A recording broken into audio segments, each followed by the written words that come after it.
Working at a funeral home is divided into two kinds of jobs.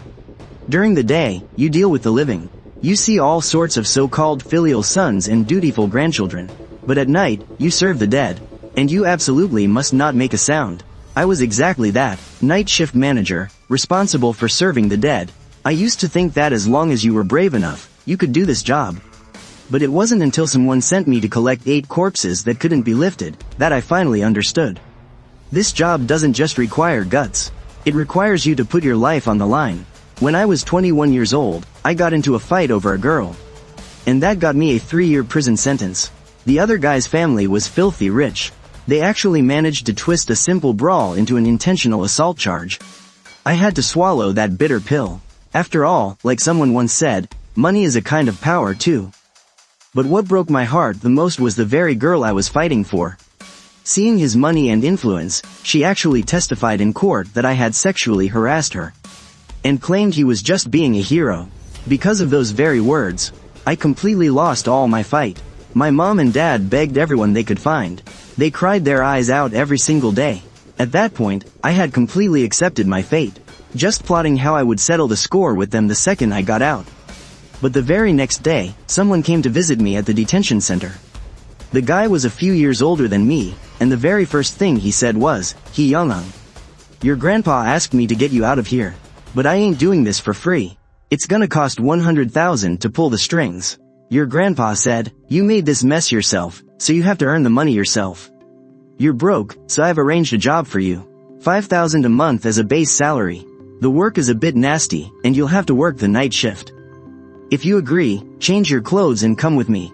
I didn't even hesitate. I agreed on the spot. After all, who wants to stumble through life with a criminal record hanging over them? My mind was a complete blank back then, so I didn't even stop to think about what kind of massive power it takes to just pluck a convicted criminal right out of jail. Seriously, who could do that? The guy's name was Jong Sanfin. Everyone just called him Jong San. I was still wondering what kind of nasty work he meant, when he slammed on the gas and drove me straight to the funeral home. The moment I saw those huge letters on the sign, it all made sense. Dealing with dead bodies every single day, how could that not be creepy? Jong Sanfin told me that this funeral home was a private business, offering an all-in-one funeral service. Honestly, I wasn't thrilled at all. 5,000 a month? I could easily make that working anywhere else.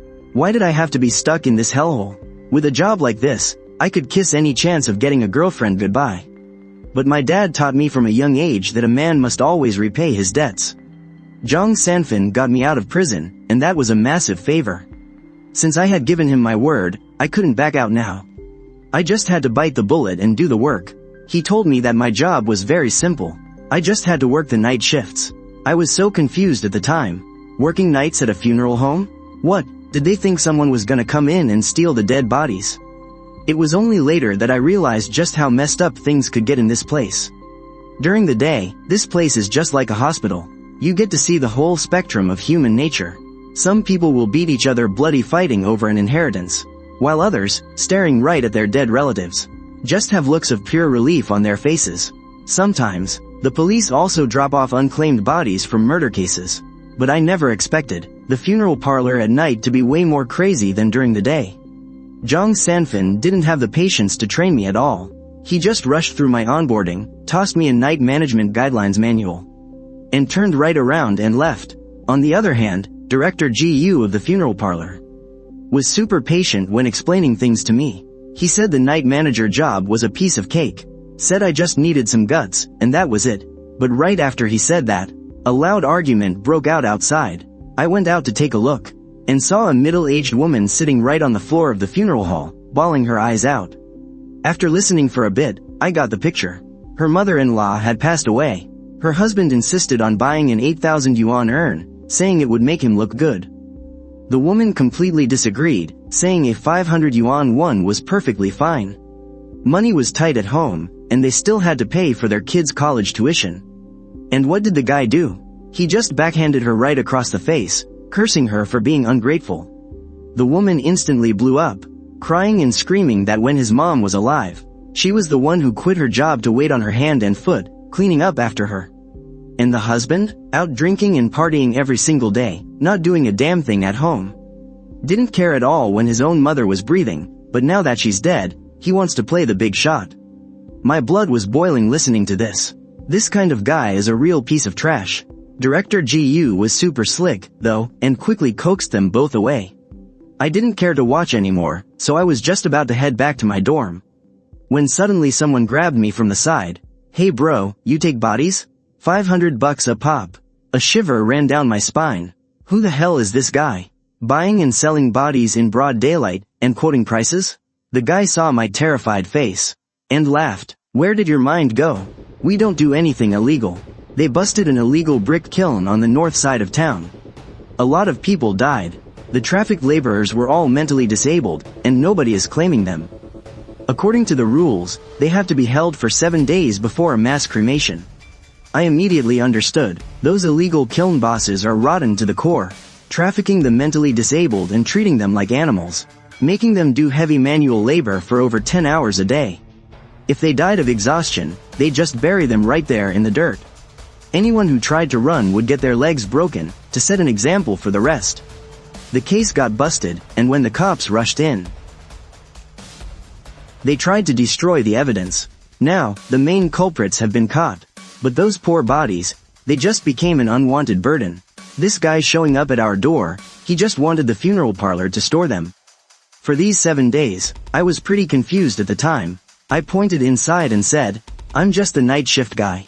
You really need to find Director GU for this." But the guy just blinked at me. "Director GU handles the day shift. You handle the night shift. Aren't you the night shift manager?" I froze. The night shift manager actually has this kind of power? I flipped open that management manual. The very first page said, "Every house has its rules. And every trade has its customs." Right after that was my scope of work. After 8 p.m., absolutely all matters inside the funeral parlor are handled entirely by the night shift manager. Nobody else is allowed to interfere. I furrowed my brow. I thought I was just some lowly security guard. I never expected to have this much authority. I honestly couldn't believe it. I immediately gave Jong Sanfin a call. He picked up pretty fast, though. His tone was super impatient. "What is it, boss? Someone's asking if we take bodies. It's from the illegal brick kilns. You're asking me about this petty crap?" He just cut me off. "Figure it out yourself." Beep, beep, beep. He hung up.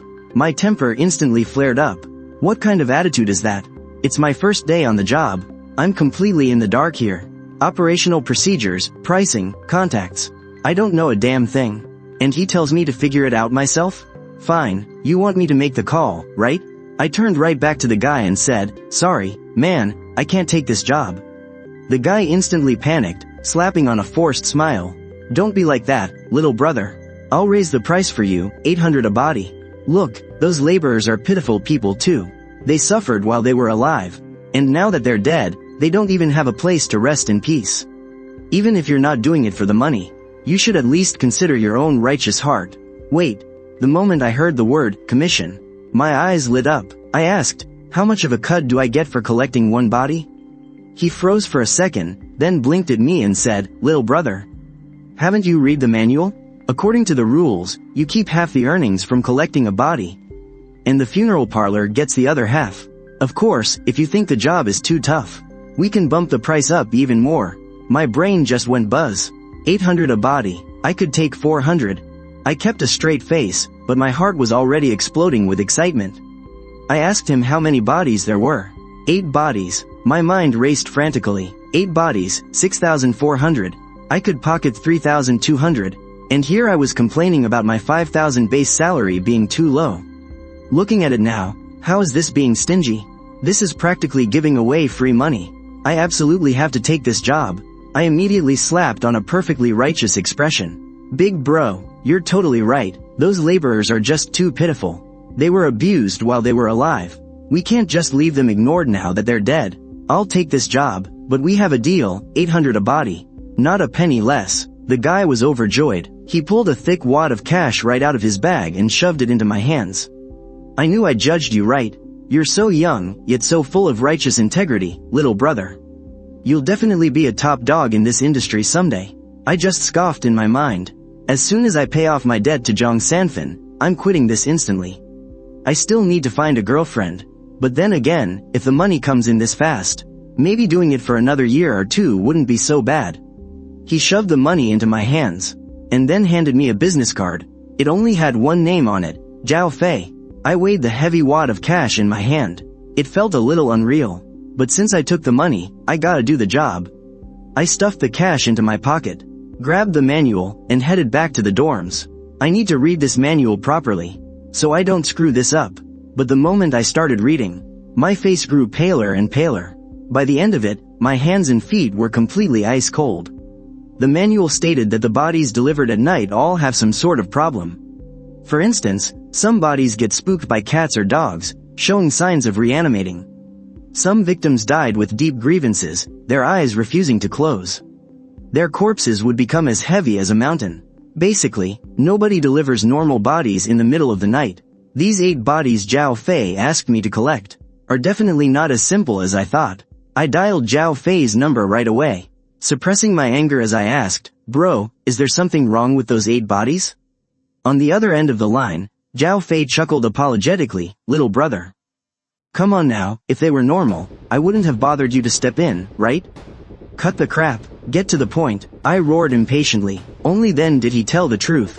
"Little brother, we can't move those 8 coffins." It turned out that after the laborers' bodies were placed in the coffins, right when they were about to transport them away, something bizarre happened. Every single coffin became as heavy as a solid block of iron. Even with 4 or 5 young guys pushing together, they could barely budge them a few centimeters. This was absolutely freaky. A corpse weighs a little over 100 pounds at most. Add the coffin, and it's what, 150? How could they possibly be immovable? At the time, some guy didn't believe in the supernatural and wanted to call in a crane. But an old police forensic doctor stopped him. The old doc said there was a reason these coffins couldn't be moved. Forcing them onto a truck would lead to endless trouble. They had to find a professional body collector to handle it. And I was that freshly minted professional body collector. After hearing Zhao Fei out, I almost cursed him out right over the phone. Wasn't this just a complete setup? Corpses as heavy as mountains. That means the lingering resentment of the dead hasn't scattered. My grandpa told me when I was little, it means the souls of the dead are clinging to their coffins, pressing down hard so nobody can move them. I fell completely silent on my end of the line. Zhao Fei started panicking on the other end. "Little brother, we've already paid the money. You can't back out now. You're the night shift manager. You're the most professional in the business, right?" I took a deep breath, swallowing my anger. "Save the bullshit. Get your guys ready. I'll be there right at 12 tonight." With that, I hung up the phone. The manual clearly stated that taking the money without doing the job meant paying 10 times the compensation. 6,400, 10 times that is 64,000. There was no way I could afford that. I had no choice but to bite the bullet and go. But honestly, I was completely clueless. After thinking it over, I dialed Zhang San's number. This time, he picked up almost instantly. His tone was a bit softer, too. "What's wrong?" Afraid he'd hang up on me again, I spilled everything about the illegal brick kiln and the immovable heavy corpses in one breath. The other end went dead silent. After a long pause, I asked tentatively, "Boss, it's my first day on the job. Do you think maybe you could show me the ropes for one night? Just so I can learn a thing or two from you? I'll be right there, but I'm only walking you through this once." The call abruptly disconnected, but I just let out a massive sigh of relief. Yes, with the boss stepping in, tonight should go smoothly. As soon as the sky turned dark, the funeral parlor fell completely silent. I flicked on the lights in the main hall, looking around the empty space. I started getting the creeps, but right at that moment, a blinding beam of headlights swept into the room. A black Jeep Wrangler pulled up to the entrance. The vehicle was completely splattered in mud. The door swung open, and Zhang San stepped out, wearing a gray windbreaker and carrying a heavy-looking duffel bag. "He Young-ung," he called out. I quickly jogged over, eagerly taking his bag to suck up to him. "Boss, you made it." The bag was so heavy it felt like it was filled with chunks of iron. I noticed he looked incredibly exhausted. Looking like he just finished some heavy lifting, he plopped down heavily into the chair at the front desk. Getting straight to the point, he said, "I'll be showing you the ropes tonight. I'll handle things. You just stand by, watch closely, and learn. If you don't understand something, just ask." I nodded furiously. The massive weight on my chest finally lifted. But right after he finished speaking, the phone at the front desk rang. Zhang Sanfin casually picked it up. Nanshan Funeral Parlor. On the other end of the line, a man asked cautiously. Is Boss Zhang Sanfin there? Speaking. The guy on the other end instantly got excited. Boss Zhang, we're having a gathering over here. It's about that little sorcerer from Western Sichuan. If you don't want to die, stay the hell away from that thing. Zhang Sanfin cut him off coldly and slammed the phone down. Then he looked at me and said, from now on, any calls for me at the front desk are just trivial matters. Anything genuinely important will go to my personal cell. And as for my number, don't you dare give it to anyone. He tapped on the desk for emphasis. You need to memorize that night shift manual inside and out. Some bodies we can take in. Others, we absolutely can't, unless you want serious trouble. Not that I'm scared of trouble, but I absolutely despise it. As for our commission, there's no fixed price. It all depends on how tough the job is. You name the price yourself. Just don't ruin our reputation, and we're good. Remembering the price that Zhao Fei had offered me, I cautiously asked the boss. For a job like tonight's, what's a fair price to ask? Zhang Sanfin thought about it for a second. Probably around 20,000 a body. There's something seriously wrong with these bodies, but I'll explain the details to you later. All the color instantly drained from my face. 20,000 a body? That bastard only offered me 800. 8 bodies. That's 160,000. I could have pocketed 80,000. My 100,000 debt would have been a piece of cake to pay off. I felt a sudden wave of dizziness hit me, and weakly asked the boss, wait, what about my commission? Zhang Sanfin looked at me like it was the most obvious thing in the world. Of course you get one, he said. 1/10 of 1% of the total fee. That's the standard rule around here. The parlor doesn't rely on these side jobs to make a profit, so the commission is naturally low. I stumbled, nearly losing my footing altogether. Whatever happened to a 50-50 split? How did it suddenly drop to 1/10 of 1%? Zhao Fei, you absolute bastard. Zhang Sanfin noticed the look on my face, and asked with deep amusement, so, how much did you actually quote him? My face flushed beet red. Gritting my teeth, I mumbled, 800 a body. Boss, I am so sorry. I just cost the parlor a massive amount of money, but the manual literally said I had the right to set the prices. A quote of 20,000 per body. Instantly nose dived into just 800.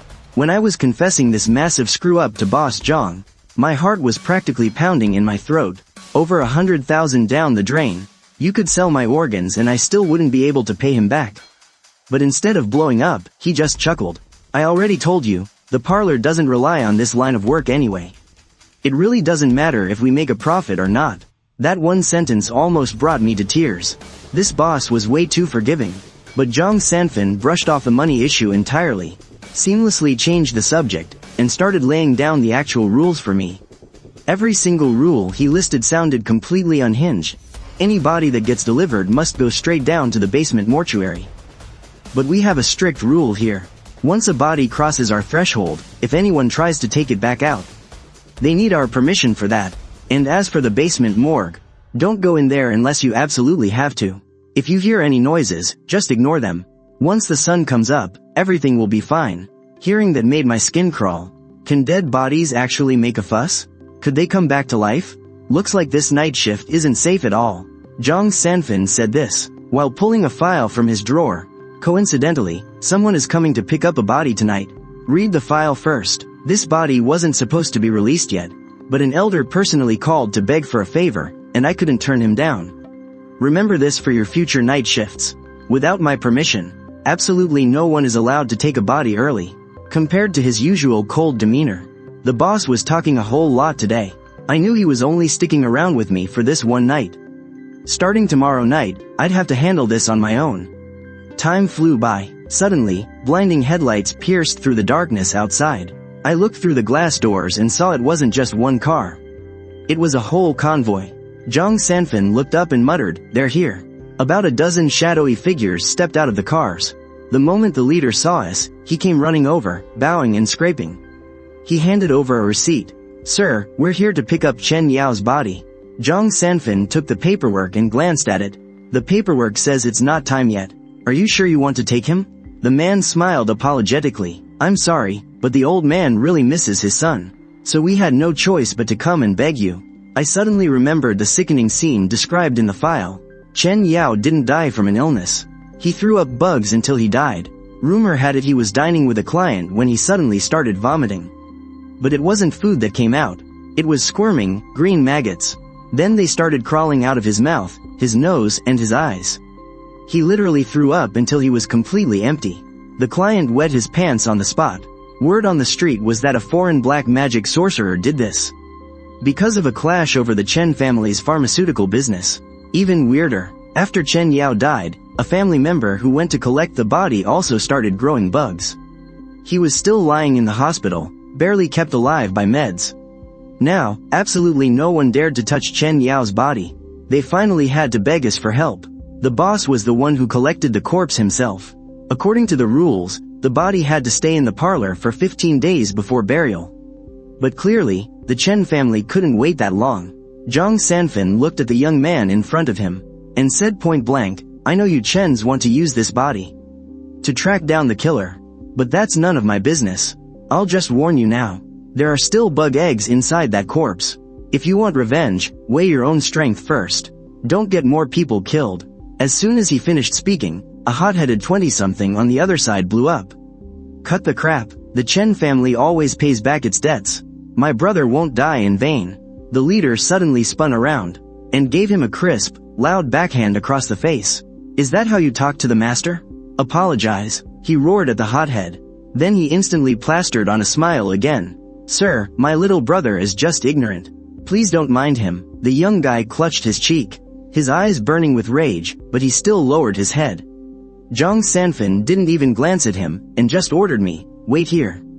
Don't go inside, Xiao He, come with me to fetch the body."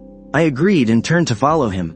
But I heard the young man leading the Chen family ask in surprise, "Sir, the night shift manager has always been one person. Why are there two today?" Zhang Sanfin pointed at me, and said expressionlessly, "He is the night shift manager. I'm his boss." The young man was dumbfounded on the spot. His voice even trembled. You are Mr. Zhang?" Zhang Sanfin ignored him and led me straight down to the basement. It was my first time in the underground morgue. It was brightly lit inside, and freezing cold, but here, it wasn't rows of mortuary fridges like I imagined, but bizarre-looking coffins. Some were square, some round, and a few were even cast from steel and brass. Each coffin had a number on it, either black or white. Black meant an empty coffin, white meant there was a body inside. Zhang Sanfin only laid down two rules. Coffins with bodies in them must never be opened unless we're fetching the body, or things could go wrong. He quickly walked up to a black wooden coffin. The number on it was white, number 21. Chen Yao was inside. I saw Zhang Sanfin stand by the coffin, extend two fingers, and forcefully pull out the coffin nails one by one. His grip was literally like iron pliers. As soon as the coffin opened, there was a body bag inside.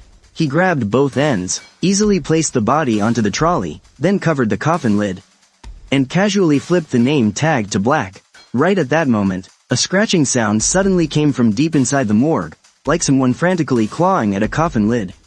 The sound echoed in the empty morgue, incredibly piercing. My hair stood on end instantly, but Zhang Sanfin didn't even turn his head. He just yelled impatiently, "Keep it down.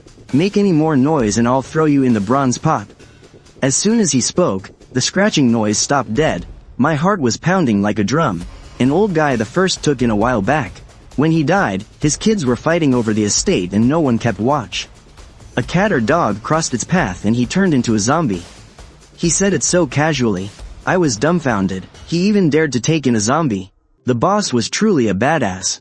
I sincerely kissed his ass. "You're amazing, boss." He gave me a meaningful look. "If there's a problem with the body, it means there's a problem with the deceased. But as long as you follow the manual, you'll basically be fine." Basically? What about beyond basically? I didn't dare to ask. Watching the morgue lights go out one by one, I was so scared I quickly caught up to him. Outside, the Chen family guys were still standing there obediently. Seeing us push the body out, the leader, Chen Lu, hurried over. "Thank you for your hard work, Mr. Zhang. We brought some gifts. Sign here and take the body." Zhang Sanfin cut him right off. Chen Lu quickly signed it, then reached out to unzip the body bag. "Did you forget how your cousins ended up in the hospital?" Zhang Sanfin stopped him coldly. Chen Lu shivered and instantly pulled his hand back. He waved his hand, and a few of his goons immediately hauled an old coffin reeking of rot out of the car.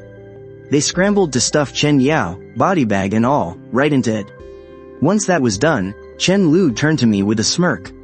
"Little brother," he said. "Pretty young for a night shift manager, aren't you?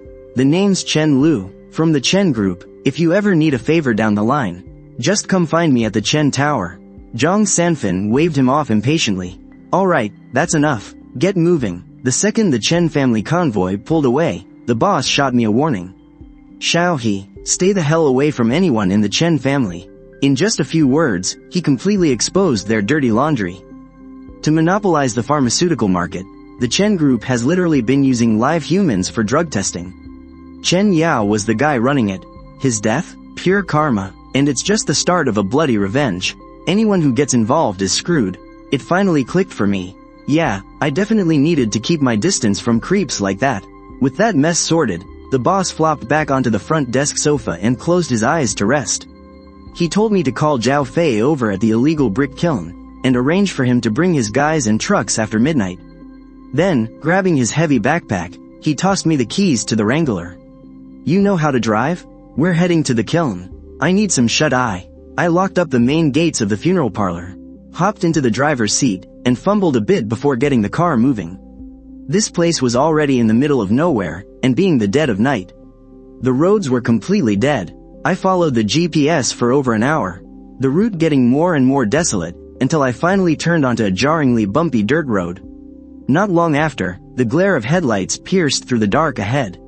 By 3 light trucks, 6 or 7 burly guys were squatting and smoking. The guy leading them was none other than Zhao Fei, the bastard who scammed me out of over 100,000. I slammed on the brakes, rolled down the window, and snapped at him. "Cut the crap. Where are the coffins?" Zhao Fei didn't even flinch. He just kept that greasy smirk on his face. "Ah, little brother, you made it. Just keep going another 300 meters. Look, it's not that I wanted to screw you over, man. It's just that literally nobody else would take this job." I had zero patience for his excuses. "Whatever, I'm going in to do my job. Get your guys ready to haul the coffins out in a bit." With that, I stomped on the gas pedal. The Wrangler roared forward, leaving him choking on a face full of exhaust. From the backseat, Zhang Sanfin suddenly spoke up. "Zhao Fei is an agent for the authorities. He's no amateur. He owes you a solid favor for this one. Make sure you cash it in later." I felt a jolt of surprise. I had no idea that old Fox had connections like that. The authorities gave him plenty of funding, yet he paid out just over 6,000 to get 160,000's worth of work done. The rest of it went straight into his own filthy pockets. Yeah, we definitely had beef now. While we were talking, the car pulled up to the illegal brick kiln. The place had been shut down by the cops a long time ago. It was completely deserted, except for the 8 coffins. They were lined up perfectly in the clearing, surrounded by a chaotic mess of footprints and tire tracks. The eerie vibe was enough to make my skin crawl. The second I stepped out of the car, it felt like countless pairs of eyes were glaring at me with pure malice from the shadows. I shuddered, feeling completely on edge. Thank God the boss came with me. Zhang Sanfin grabbed his bag and stepped out. In a flash, his sleepy demeanor completely vanished. His eyes were dead calm, his movements sharp and calculated. The moment he walked out, that creeping feeling of being watched instantly disappeared. "Boss, how do we collect these bodies?" I quickly followed after him. A corpse heavy as a mountain means the dead are holding a grudge. "They're clinging to the coffins, refusing to move on," Zhang Sanfin said. As he pulled a metal rod from his bag, with a twist and a flick, the rod popped open with a bang, turning into a white spirit summoning banner 7 or 8 meters tall. He planted the pole into the ground, turned to me, and asked, "Shao He, do you know why some people are born with mental disabilities?" "They're just born that way, I guess." I blurted out, "It's because their souls are incomplete." He said softly, "These laborers were simple-minded in life. They suffered endlessly, and in death, they're still just pitiful souls. They don't want to live another lifetime like that, so they refuse to move on." My heart ached hearing that.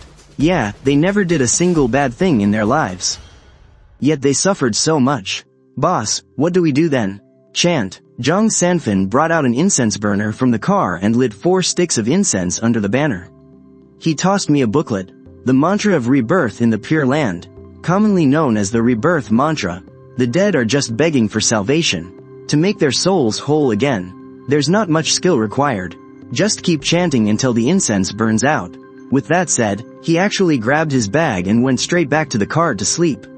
He left me all alone facing an incense burner, a spirit summoning banner, and 8 incredibly creepy coffins. Fine, you're the boss. You're the big shot, and I'm just the wage slave. I totally deserve this, I muttered to myself, while softly chanting from the booklet. The cold night wind chilled me to the bone. I had no idea if the chanting would even work. But thinking about these poor souls, I just hoped they could all be born as normal people in their next lives. The incense finally burned out, and the spirit banner stopped fluttering in the wind. Right at that moment, Zhao Fei showed up with 3 pickup trucks. Little brother, I knew I didn't misjudge you. Is it done? I glanced at Zhang Sanfin, who was dead asleep in the car, and impatiently said to Zhao Fei. It's done. Find a decent place to bury them. They're all poor, suffering souls. If you dare to just dump them anywhere, I swear I'll make you pay. How could I? Zhao Fei chuckled, handing me a cigarette. Little brother, sorry about what happened before. I quoted you 800. Just to teach you how wicked people can be. You couldn't buy that kind of experience for 100 grand. He actually had the nerve to say that. I shot right back at him. Screw that, I've got the experience now, so how about you pay me the rest of the money? Come on, little brother, you're joking. Zhao Fei, that sly old fox, quickly changed his tune. But hey, I've got another job for you. Just 1 corpse, and I'll pay you 50,000. I've already been scammed once, like hell I'd fall for it again. What kind of corpse is it this time? The cold night wind chilled me to the bone. I had no idea if the chanting would even work, but thinking about these poor souls, I just hoped they could all be born as normal people in their next lives. The incense finally burned out, and the spirit banner stopped fluttering in the wind. Right at that moment, Zhao Fei showed up with 3 pickup trucks. Little brother, I knew I didn't misjudge you. Is it done? I glanced at Zhang Sanfin, who was dead asleep in the car, and impatiently said to Zhao Fei, it's done. Find a decent place to bury them. They're all poor souls. If you dare just dump them anywhere, watch your back, I'll come for you. How could I do that? Zhao Fei chuckled, handing over a cigarette. Little brother, sorry about what happened before. I quoted you 800. Just to teach you how sinister people can be. You can't buy that kind of experience for hundreds of thousands. He still has the nerve to say that. I immediately fired back. Well, now I've got the experience. So how about you pay me the rest of the money? You're joking, little brother. Zhao Fei, that old fox, suddenly changed his tune. But your big brother here has another job for you. Just 1 corpse. I'll offer you 50,000. I've been scammed once, I'm not falling for it again. What kind of client is it this time? The late night breeze blew, chilling me to the bone. I didn't know if chanting spells actually worked. But thinking of these poor souls, I only hoped they could be normal people in their next life. The incense burned out, and the soul-summoning banner stopped fluttering. Right at that moment, Zhao Fei arrived with 3 light trucks. Little brother, old Zhao, knew I picked the right guy. It's done. I glanced at Zhang Sanfin, who was motionless in the car, and said impatiently to Zhao Fei, it's done. Find a good place to bury them. They're all poor souls. If you dare just dump them anywhere, watch your back, I'll come for you. How could I do that? Zhao Fei chuckled, handing over a cigarette. Little brother, sorry about what happened before. I quoted you 800. Just to teach you how sinister people can be. You can't buy that kind of experience for hundreds of thousands. He still has the nerve to say that. I immediately fired back. Well, now I've got the experience. So how about you pay me the rest of the money? You're joking, little brother. Zhao Fei, that old fox, suddenly changed his tune. But your big brother here has another job for you. Just 1 corpse. I'll offer you 50,000. I've been scammed once, I'm not falling for it again. What's the deal this time? A degenerate gambler lost everything and even wanted to sell his daughter. His wife couldn't take it anymore and chopped him into pieces. I reckon there are over a dozen pieces. Zhao Fei said with a cheeky grin, because of a special situation. No one dares to touch those dozen pieces. But leaving this to you, it definitely won't be a problem. I sharply caught the main point. A special situation? What kind of special situation would make a pile of minced meat so terrifying that no one dares to collect it? This job sounded sketchy right off the bat. A stingy cheapskate, willing to offer 50,000 bucks? Who knows how dangerous this is going to be? Not to mention, a gambler who was personally hacked into 17 or 18 pieces by his own wife. Whose corpse can't even be put into a coffin? How is this a job for an ordinary person? I bluntly rejected him. Sorry, man, I'm not taking this job. But Zhao Fei was relentless. Oh, come on, brother. 50,000 is not a small amount. Besides, isn't the funeral parlor supposed to help people solve their problems? If that body doesn't get collected, the gambler's wife and daughter definitely won't have any peace. What if something terrible happens to the mother and daughter? If word gets to your boss, that wouldn't look good, right? I ignored him, and just minded my own business packing up my things. Anyway, those tough guys he brought along, they already hauled the coffin away, so it's basically no big deal now. I tossed my stuff into the passenger seat and hopped into the driver's side. I said coldly, "Old Zhao, I absolutely hate it when people lie to me. Drop it, I'm not taking this job." The Wrangler's windows were tinted dark. Zhao Fei had no idea that my boss, Zhang Sanfin, was sitting right there in the back seat. He chased after me, grabbing the window and talking fast. "Bro, last time was my fault, but you can't just turn down this job. That poor widow and her kid are dragged into this. Even if they don't end up in jail, they'll be killed by that mutilated corpse." I couldn't be bothered with him. I slammed on the gas, and the car sped off down the dirt road. Leaving the dark brick kiln behind, Zhang Sanfin reached over from the back seat and grabbed the bag I had tossed in the front. He said calmly, "That thing is called a mutilated corpse. Any body missing its parts falls into that category. Because their bodies are incomplete, they can't even be buried in their ancestral graves after death. Their resentment is massive. Plus, this gambling addict was murdered and dismembered. He's a highly dangerous entity. Normal people can't suppress him." My heart skipped a beat, and I asked, "Boss, can we take care of this mutilated corpse?" Zhang Sanfin looked full of pride. "There isn't a single body in this world that our funeral parlor can't handle. I don't care if it's a mutilated corpse, a cursed corpse, or a vengeful corpse. As long as they enter our funeral parlor, they'll all behave." I immediately put on a cheeky smile and said, "Boss, why don't we take this job? $50,000 is nothing to sneeze at." In the rearview mirror, Zhang Sanfin gave a half smile. "You are the night shift manager. You're the one who gets to decide." I instantly hesitated. To be honest, I didn't want to wade into this mess, but that bastard Zhao Fei really knew how to manipulate people. He didn't mention a word about money, only using the lives of that mother and daughter to guilt-trip me. If I just stood by and let them die a horrible death, I'd probably feel guilty for the rest of my life. I chuckled awkwardly. Testing the waters, I said, "Boss, if you come with me, then I'll take the job. We can even rip Zhao Fei off a bit. Quote him 200,000. But Zhang Sanfin remained completely expressionless. "I told you I'd only guide you for one night. If you accept the job, you're going by yourself tomorrow." I instantly flared up. "Rules are rigid, but we can be flexible. If someone actually ended up dead, he'd be leaving them to die. He makes all the money while I only get a $200 commission. Is it really worth the trouble for that little cash?" I snapped in annoyance. "Fine, then I'm not taking the job." "No problem, you decide," he replied. Pissed off about the whole thing, I purposefully stomped hard on the gas while driving. I aimed straight for all the potholes, making the ride so bumpy that Zhang Sanfin couldn't help but speak up. "Hey, can you slow down a bit?" I just ignored him. Once the car got onto the smooth highway, Zhang Sanfin probably realized I was upset. He started muttering to himself, "Actually, a mutilated corpse isn't all that scary. The best way to deal with it is to bring some gasoline. Burning it to ashes is the easiest way. If you can't burn it, just find a freezer, pick up the severed parts, and freeze them inside. We'll see who takes care of who then." I chuckled to myself. This was his twisted way of giving in. I didn't expect the boss to have such a Tsunere side. He went on to say that in this line of work, the most important thing is following the rules. "I told you I'd show you the ropes for one night, and it's strictly one night only. Not a single day more." I just listened silently, not saying a word. The car soon arrived at the funeral parlor gates, and the sky was already getting light.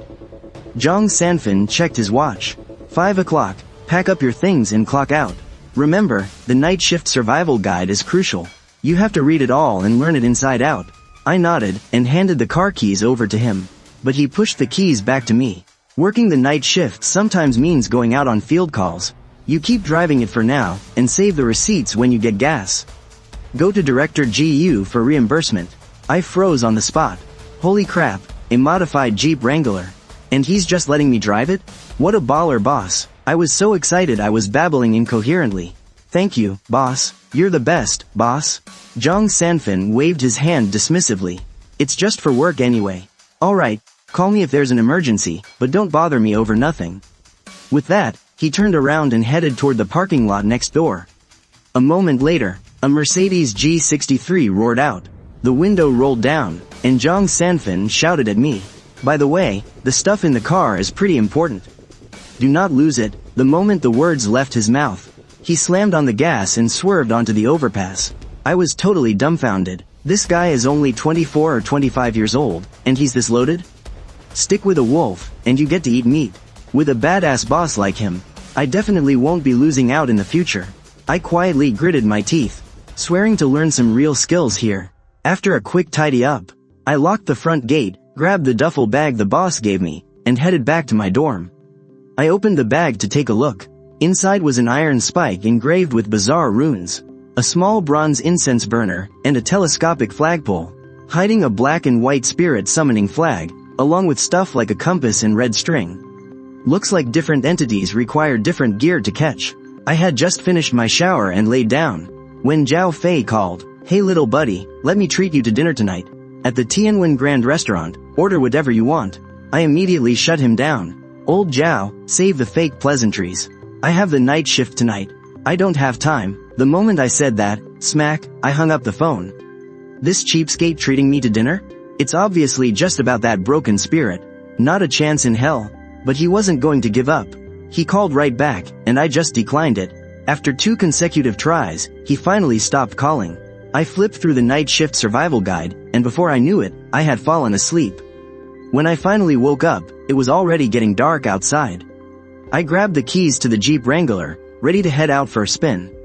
But the moment I got downstairs, I heard heart-wrenching, agonizing wails coming from the funeral parlor lobby, followed by the loud crash of tables and chairs being knocked over. Right after that, a huge crowd of men and women came surging out from inside. Scared absolutely out of their minds. A literal stampede even broke out. I quickly ran over, only to see a completely panicked director Gu screaming out, "Little he. You're right on time, we've got a walking corpse inside." A walking corpse? My heart skipped a beat, but then I instantly realized something was off. What did the boss always say? Once a body gets into the funeral parlor, it can't stir up any trouble. Not to mention, it's still broad daylight. Just then, a shrill, furious roar exploded from inside. "Feng Zheui, you venomous bitch. Even if I die, I'm dragging you straight to hell with me." I burst out laughing. This wasn't a zombie. Clearly, they had just shipped someone here before she was even fully dead. She started swinging wildly at the crowd, beating them senseless and chasing everyone until it was total chaos. Watching this drama unfold was absolutely hilarious. I casually helped the manager slam the main gate shut. Nobody's getting away. Let's wait for the cops to get here. I was watching the show with great delight, when suddenly, someone tugged at my pant leg. I looked down. It was a little girl, maybe 5 or 6 years old. She was looking up at me in absolute terror, clutching a bag in her little hands. Seeing me stare at her, she didn't say a word, but just pushed the bag right in front of me. I instinctively opened it up, and was instantly blown away. It was a sea of red inside, stuffed entirely with crisp 100 yuan bills. There had to be at least 50 or 60,000. I suddenly snapped my head up and scanned the room, and instantly spotted Zhao Fei hiding in the corner, sneaking a peek. The second he realized he was busted, he turned around and tried to slip away. I scooped up the little girl in one swift motion, charged over there in 3 massive strides, and roared, "Zhao Fei, I dare you to run." Zhao Fei flinched in absolute terror. He turned back around, forcing a stiff, awkward smile. "Oh, little bro, you truly have a heart of gold. Knowing this poor child has had a tough life, you actually took the job." It clicked instantly. That son of a bitch Zhao Fei knew I didn't want to take this case. So he actually made the deceased's daughter come and hand me the money herself. Because according to the rules, once I take the money, I have to do the job. The anger instantly rushed straight to my head. Well played, old Zhao. You're really resorting to dirty tricks like this now, huh? Knowing he was totally in the wrong, Zhao Fei kept up his pathetic smile.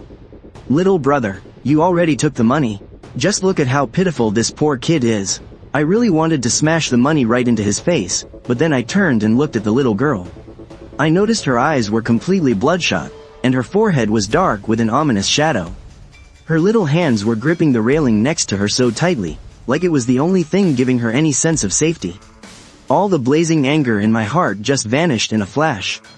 I pulled a long face, and pointed to the reception room right next door. "Bring the kid, and follow me." The second we got inside, Zhao Fei started frantically apologizing. I couldn't be bothered to listen to his bullshit. I just gently sat the kid down on a chair. Then I looked at Zhao Fei and said, "First of all, if you want me to take this job, 50,000 is not enough. It's going to cost 200,000. Zhao Fei winced. "Little bro, money's a bit tight for me right now too." But seeing my piercing, icy glare, he immediately changed his tune. "Fine, 200,000 it is. But when you write up the receipt, you have to write 300,000. Holy crap, he actually wanted to fake the invoice. What a cheap bastard, I replied coldly. Don't even think about it. The price is the price. If you don't like it, go find someone else. Alright, you're the boss. Zhao Fei had completely lost his fighting spirit. Alright, I tapped on the desk. Now tell me, what exactly is the deal with that gambling addict? The moment we got down to business, Zhao Fei's face turned dead serious. He pulled a file out of his briefcase.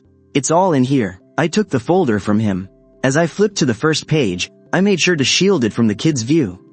The photos inside were an absolute bloody mess, incredibly disturbing to look at. The file stated the gambler's name was Ma Kongjun, 35 years old. Once he got hooked on gambling, he went completely off the deep end. He blew through his family's entire life savings, and even racked up over 80,000 in gambling debts. Driven into a corner, that sick bastard actually planned to take his 5-year-old daughter and sell her to human traffickers just to win his money back. But he never expected that while he was making the call, his wife, who had just gotten off her night shift, was standing right outside the door and heard every single word. Driven to absolute despair, the woman grabbed a meat cleaver, charged in, and hacked him to the floor with a single strike.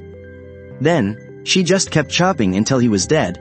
After that, she started boiling a pot of water, planning to chop up his body and flush the pieces down the drain.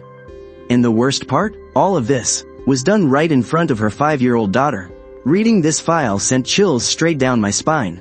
I instinctively glanced over at the kid sitting next to me. Her name was Little Goose. Only 5 years old. She just sat there quietly on the chair, looking down and fiddling with her little fingers. A 5-year-old already understands what's going on. I honestly couldn't even imagine how she survived that nightmare. When the cops got there, the body had just been chopped up into pieces. She hadn't had the time to dispose of them yet. Zhao Fei lowered his voice. Her mother said during the interrogation that she originally wanted to destroy the body completely, and just report her husband as missing. Then she was gonna take the kid and start a new life. But the neighbors smelled the blood, and called the cops. I couldn't stomach reading anymore, so I slammed the file shut. And what about the body? The pieces were originally kept in the morgue, but by the very next morning, they were completely gone. Zhao Fei's voice grew heavy. The detectives on the night shift went absolutely crazy. I mean, who the hell steals chopped up body parts in the middle of the night? They searched everywhere for them. And where do you think they finally turned up? A cold shiver ran through my entire body. Back at their apartment? Bingo. Right under the bed in that very apartment. Zhao Fei's voice carried a chilling dread. The chopped up body parts. Someone had haphazardly glued them all back together. You could barely even make out a human shape. And right above it, sleeping on that bed, was Little Goose. What? I shot up from my seat so fast that the chair crashed to the floor. Little Goose jolted her head up, staring at me with pure terror in her eyes. My blood was absolutely boiling. Are you out of your damn minds? How could you let a child sleep alone in a murder house? Zhao Fei looked completely defensive. Bro, I had no idea about any of this at the time. Think about it. Her mom got arrested. Her dad was dead, and the kid had no relatives at all. Where else was she supposed to sleep? I was so pissed I could have cursed him out. These cops were unbelievably careless. Just find a place for the kid. How hard is that? You could have just sent her to an orphanage. I turned back to Zhao Fei. You stay right here with the kid and wait for me. Don't go anywhere. Without another word, I sprinted all the way back to my dorm room and grabbed the handbag my boss had left behind. Rushing back to the reception room, I yanked a red string out of the bag and tied it directly around Little Goose's wrist. Then, something incredibly bizarre happened. The exact second the red string touched her skin, it left behind a faint red mark. Almost as if the dye had bled out. But when I rubbed it with my hand, the rope was completely clean. Man, this corpse is way too bizarre. What the hell is going on? Zhao Fei sensed that something was off. I ignored him, and just gently patted Xiao Yi's head. Softening my voice, I asked, "Good kid, have you been feeling sick lately?" Xiao Yi just shook his head without saying a word. Ever since the incident, this kid hasn't spoken a single word, Zhao Fei added. My heart sank. I flipped open the case files again, staring hard at the forensic photos of the dismembered body. Every single piece was captured crystal clear. 10 or so minutes later, I knew exactly what we were dealing with. Help me get a few things ready. You're paying, I told Zhao Fei. Black dog blood, cast iron shavings, and red beans. And get some gasoline. Bring it all to the funeral parlor as soon as possible. Also, make sure Xiao Yi wears this red string tonight. Take him back to your place for now. We'll figure something out for him tomorrow. Zhao Fei nodded rapidly, but he couldn't help asking, what the hell is this thing? A mangled corpse, I spat out the words coldly. When a person is chopped into pieces and dies a gruesome death, their lingering resentment turns them into this monster. It's similar to a zombie, but it has to piece its own body parts back together first before it can move. That sticky stuff isn't glue. It's the flesh fusing itself back together, driven by pure resentment. It was hiding under Xiao Yi's bed to drain the kid's life force. Once it drains enough of it, it will become an unstoppable force. That red string left a mark because Xiao Yi is already infected with its corpse energy. I'm gonna go face it tonight. I felt a surge of fierce resolve. I'll use the black dog blood, cast iron, and red beans to force it out, then burn the damn thing to ashes with gasoline. Hearing that I was making my move tonight, Zhao Fei was absolutely thrilled. He hurried off with Xiao Yi to get the supplies ready, while I decided to go grab a bite to eat first.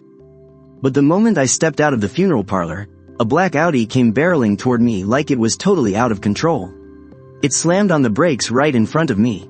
The door swung open, and a man stumbled out, practically rolling onto the ground. The second he saw me, he violently hurled. I was instantly pissed. Look, even if I'm not the most handsome guy around, I'm not ugly enough to make someone literally throw up at the sight of me, right? Who was he trying to insult?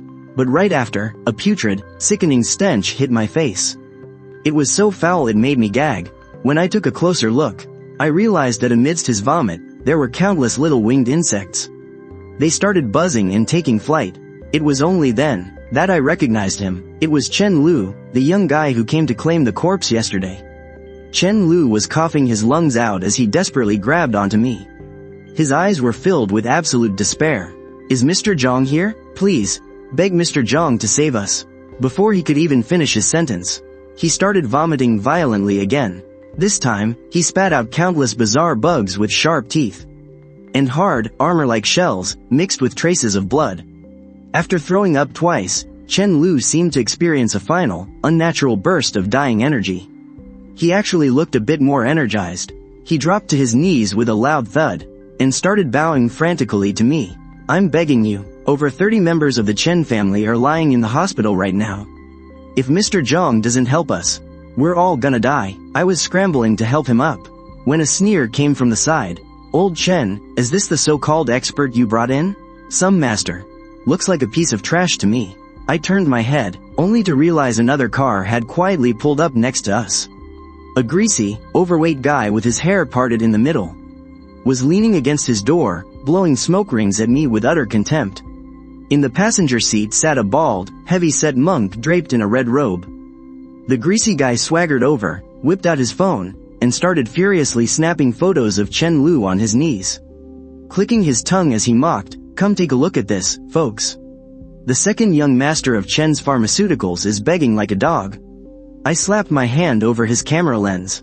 That's enough. Who the hell do you think you are? The fat guy didn't hold back. He swung his arm, trying to slap me across the face. But I've got a short fuse, too. I threw my arm up and blocked it right on the spot. With a loud smack, his phone flew out of his hand and shattered into pieces on the ground. What, you wanna go? I glared right at him. The fat guy was about to throw down, but the bald monk stepping out of the passenger seat spoke up. "No fighting." The monk's voice carried a heavy authority. The fat guy instantly backed off, but pointed a finger at me, cursing under his breath. "You just wait, kid." The monk looked me up and down, his eyes full of pure arrogance, and asked in broken Chinese, "Are you the one he was looking for?" The way he looked down his nose at me pissed me off. I snapped back, "Yeah, what about it?" "Nothing." The monk shook his head, with a look of utter disappointment. "I heard China was full of extraordinary masters, but it seems they're nothing special. Mr. Lee, let's go." He turned to get back in the car, but right at that moment, the screeching sound of brakes pierced the air.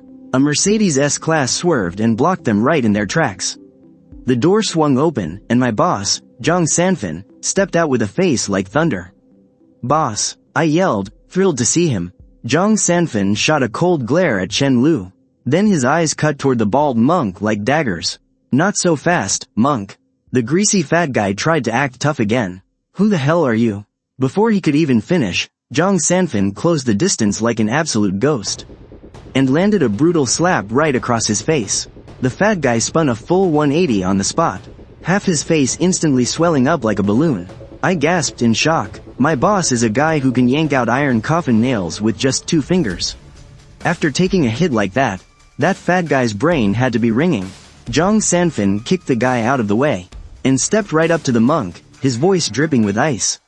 "Whatever beef you have with the Chen family is none of my business. But you don't lay a finger on my employee." I quickly chimed in, "Boss, he didn't really get to me." "Shut up," Zhang Sanfin snapped. I immediately shrank back, but honestly, I was absolutely loving it. Having a fiercely protective boss is just the best. The monk's expression dropped. He sized Zhang Sanfin up carefully. "I am Zanduo, from the Double Dragon Temple in Siam. And who are you?" "I don't give a damn where you're from." Zhang Sanfin's voice was completely deadpan. "You make a move on my turf, touch my people, and think you can just walk away? How the hell am I supposed to show my face in this business? Hand over your life-bound spirit bug, and get the hell out of the province. Let's just let it go." Master Zanduo's eyebrows instantly shot up. He said chillingly, "Who do you think you are? You're not getting it." Zhang Sanfin sneered, "Then I'll just take it myself." As soon as he spoke, he took a fierce step forward, grabbing at Master Zanduo's collar like lightning. Zanduo let out an explosive shout, his skinny arms like iron rods as he reached back to grab Zhang Sanfin's wrist. But Zhang Sanfin was faster. He pulled back his right hand and thrust it out. With 2 crisp cracks, both of Zanduo's arms twisted and snapped in a grotesque way. Before he could even scream, Zhang Sanfin kicked him squarely in the chest. Zanduo instantly flopped onto the ground like a dead dog. The boss took a step forward, stepping heavily onto his back. I even heard the muffled sound of his ribs cracking. I watched, completely dumbfounded. The boss was really going in for the kill. Fatty pointed at Zhang Sanfin, so terrified he couldn't even speak straight. You are so dead. Do you know who Master Zanduo is?" Zhang Sanfin didn't even turn his head. With a flick of his toe, a broken piece of tile shot out like a bullet, instantly smashing into Fatty's mouth, leaving it bloody and knocking out several teeth. Only then did I realize, the boss was usually so easygoing. Why was he so enraged today? The other guy was just a bit arrogant. Why did he have to be so ruthless? Just as I was thinking this, I heard Zhang Sanfin say coldly to Zanduo on the ground, "I'll give you one chance. Hand over your core parasite, then crawl back and get your backup. If the people you find can actually take me down, I will chop off my own head and let you use it as a chamber pot." Zanduo was both shocked and furious. Lying on the ground, he gritted his teeth and spat. "You hick, you are dead meat." "Shut up." Zhang Sanfin pressed down slightly with his foot. Zanduo violently dry heaved, spit it out. Zhang Sanfin lifted his foot and stomped down hard. Zanduo let out a muffled groan, and fiercely opened his large mouth. A vivid green bug flew out of his mouth like lightning, lunging straight for Zhang Sanfin's face. Zhang Sanfin was quick. With a flick of his thumb and index finger, he pinched that bug with absolute precision. His face livid, he squeezed his fingers slightly, and the bug instantly exploded into a burst of green goo. It was absolutely disgusting, but the strange thing was, when I caught a whiff of that scent, I actually found it incredibly fragrant, so sweet that I couldn't help but lean closer. I had only taken 2 steps when I suddenly felt an intense itch in my throat. It felt like something was crawling inside. Right after, my stomach churned violently. And with a gag, I threw up too. Right there in the stomach acid I vomited, was a black beetle the size of a thumb. The moment it hit the ground, it fluttered its wings and actually flew toward Zhang Sanfan's fingers. I was instantly horrified. There was actually a bug inside my body too? In that split second, I understood everything. Why the boss was so furious. This bald freak had somehow, without anyone noticing, already cast a dirty hex on me. Just as that black beetle flew close to him, Zhang Sanfan crushed it with his other hand. He threw the 2 bug corpses in front of Chen Lu, and said coldly, "Keep these safe.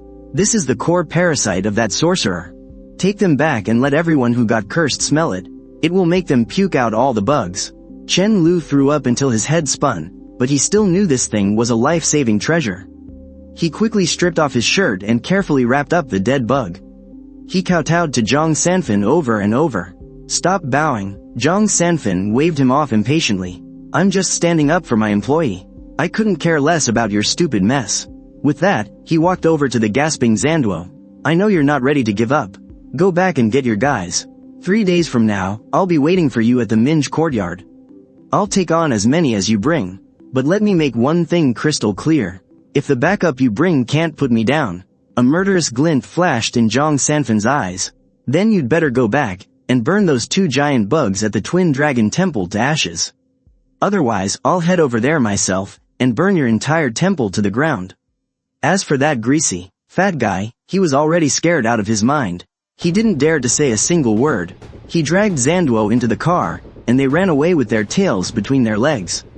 Watching the car speed off, Zhang Sanfan finally turned to me and asked, "How's your stomach holding up?"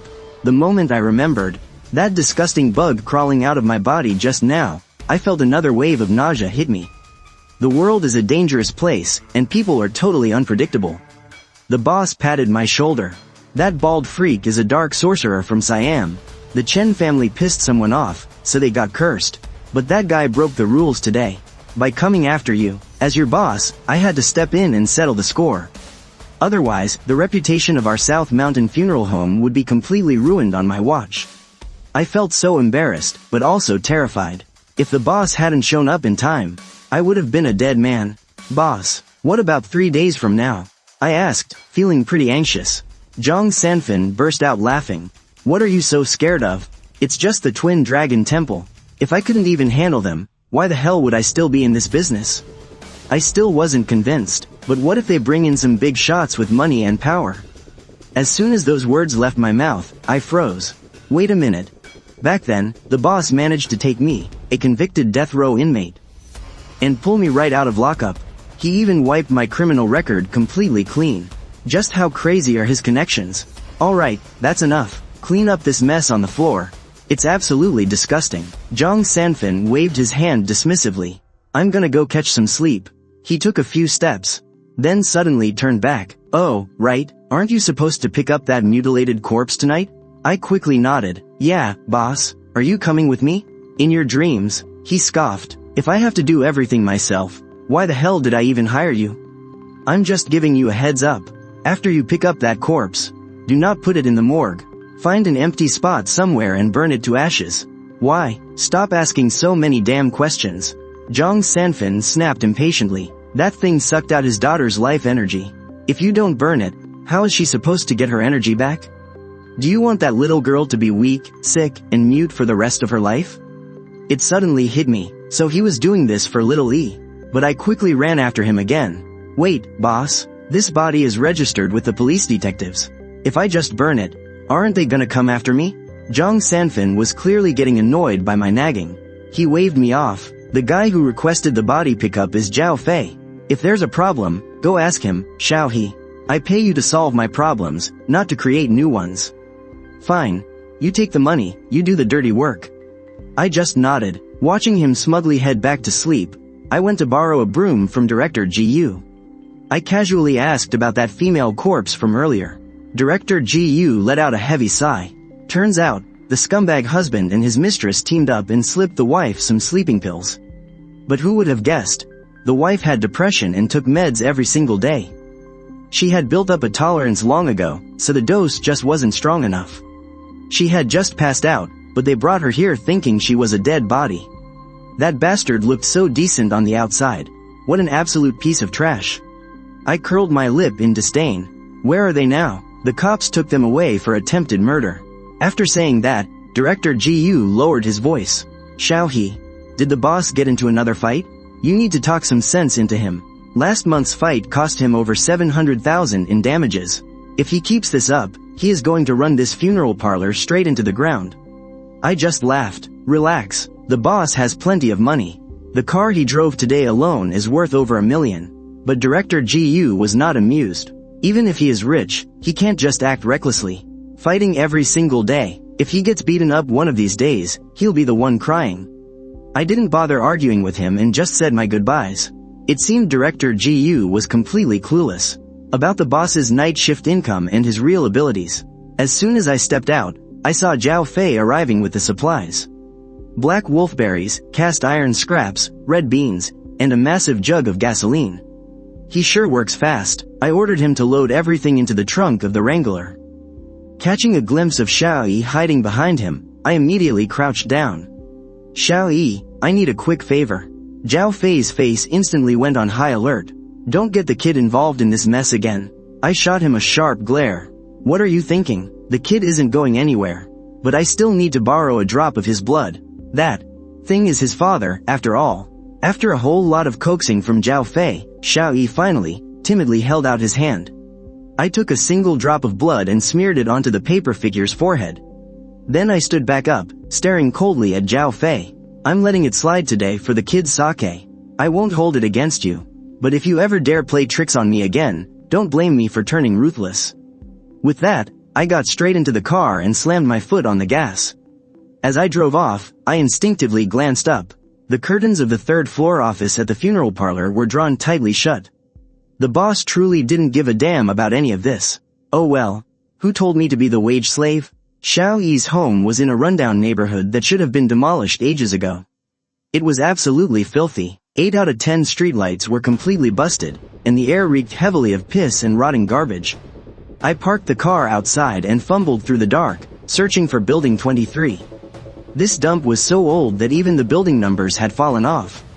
I wandered around in circles twice, before finally pinpointing my target by comparing it to the adjacent buildings. Word is, ever since a brutal murder happened in this block, the last 2 families moved out. I stared into the pitch-black mouth of the staircase. The moment I thought about the mutilated corpse inside, chopped into 17 or 18 pieces. A shiver ran down my spine. At that very moment, my resentment toward the boss reached its absolute peak. This is no freaking job for a human. Once I pay off my debts, I was just psyching myself up, swearing I'd switch to a job with more girls in a heartbeat. Suddenly, there was a loud crash upstairs, and I jumped right out of my skin. Holy shit, don't tell me Ma Kongjun's corpse just jumped up on its own. I immediately yanked a metal spike from my bag, clicked on my flashlight, and sprinted upstairs. This was my first time flying solo. I absolutely could not screw this up. The second I reached the 3rd floor, I heard rustling noises coming from inside. It sounded like someone crawling on the floor, groping around. My mind instantly flashed to the horrifying image of a mutilated corpse looking for its own eyeballs. But I gritted my teeth and kicked the door wide open. I threw a handful of cast iron scraps right at its face, sweeping my flashlight beam across the room at the same time. But it turned out there was no monster in the room at all. Just some scrawny-ass guy. He was carrying that battered, ruined corpse on his back. Seeing me, the guy didn't even hesitate. He turned around and jumped right out the window. What the hell? I screamed. I scrambled over to the window. This was the 3rd floor. Even a normal person jumping down would be half crippled, let alone a guy carrying a dead body. People actually steal bodies these days? And a ruined one at that? A surge of anger shot straight to my head. I roared, "Stop right there." I threw the black dog blood and gasoline on the floor, gripped my spike, and leapt right out the 3rd floor window after him. If you steal the body, who am I supposed to collect my paycheck from? You're literally messing with my livelihood. Even though that guy was carrying a corpse, he was running insanely fast, dodging and weaving through the neighborhood. He clearly knew his way around. I ran like hell, refusing to let him go. The guy finally got annoyed with me chasing him. He looked back and cursed, "Are you out of your freaking mind? Why won't you get off my back?" I roared back, furious. "Put the body down. Stealing a corpse is illegal, you know. You crazy bastard, keep chasing me and I'll kill you."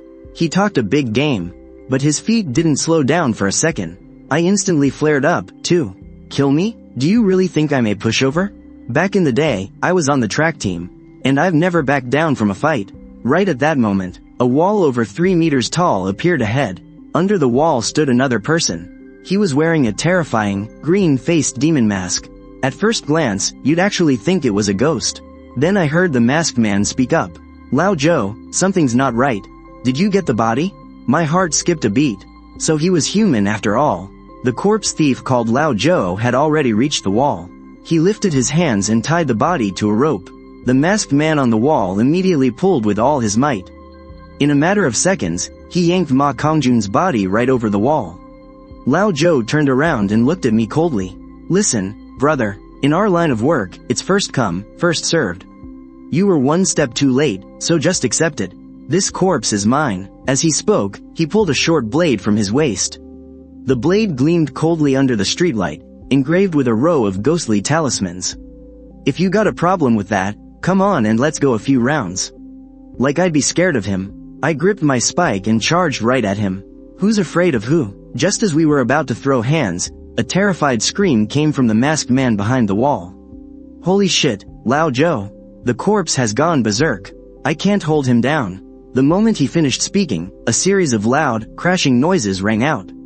Along with the masked man's furious roars, Lao Joe's face completely drained of color. He spun around, kicked off the wall, and scrambled up the 3-meter-high wall like a gecko. I couldn't let him get away, so I tried to vault over the wall right after him. But the second I grabbed the top of the ledge, that bastard swung his short knife viciously right at my fingers. Scared to death, I quickly let go and slid back down. The corpse thief had already made it over. He frantically yelled, "Hurry! Go to old Mr. Wu's house." Right after that, I heard an engine roar to life. A single cab pickup truck floored it, vanishing into the distance in the blink of an eye. Gritting my teeth in pure rage, I whipped out my phone and called the boss. "Boss, we've got a problem." As soon as the call connected, I blurted out. Zhang Sanfan's voice came through, lazy as ever. "What is it?" "Ma Kongjun's corpse got stolen." I couldn't stop them. The line went dead silent for a second before he asked, "Are you alright?" I have no idea how to explain this to Zhao Fei. "Who were they? Did you catch a name?" I thought for a second and said, "No. But that body looked like it was about to reanimate. They definitely can't handle it. I heard them say they were going to some old Mr. Wu's house." Zhang Sanfan just grunted, "Just come on back first." And with that, he just hung up. Click. I was absolutely furious. Seriously, what kind of sick freaks are these? Stealing a mutilated corpse that's right on the edge of turning into a zombie. They must be out of their damn minds. I drove like a bat out of hell, rushing back to the funeral home. From far away, I could see Zhang Sanfan sitting at the front desk, in the middle of a phone call. I pushed the door open, catching him mid-sentence. "Wu Laohu, you've got some nerve, touching a mutilated corpse, and snatching a body straight from my funeral home?" A gruff, scratchy voice fired back from the other end. "Zhang San, what the hell are you talking about? Mutilated corpse? I don't know anything about that." Zhang Sanfan's voice turned ice cold in an instant. "Cut the crap. You mess around with other bodies, I don't care. But my funeral home got paid to handle this specific corpse. You stealing a body from under my nose means you're completely disrespecting me, Zhang San." Wu Laohu dropped the polite act right back. "Zhang San, don't you dare pin this on me without a shred of proof.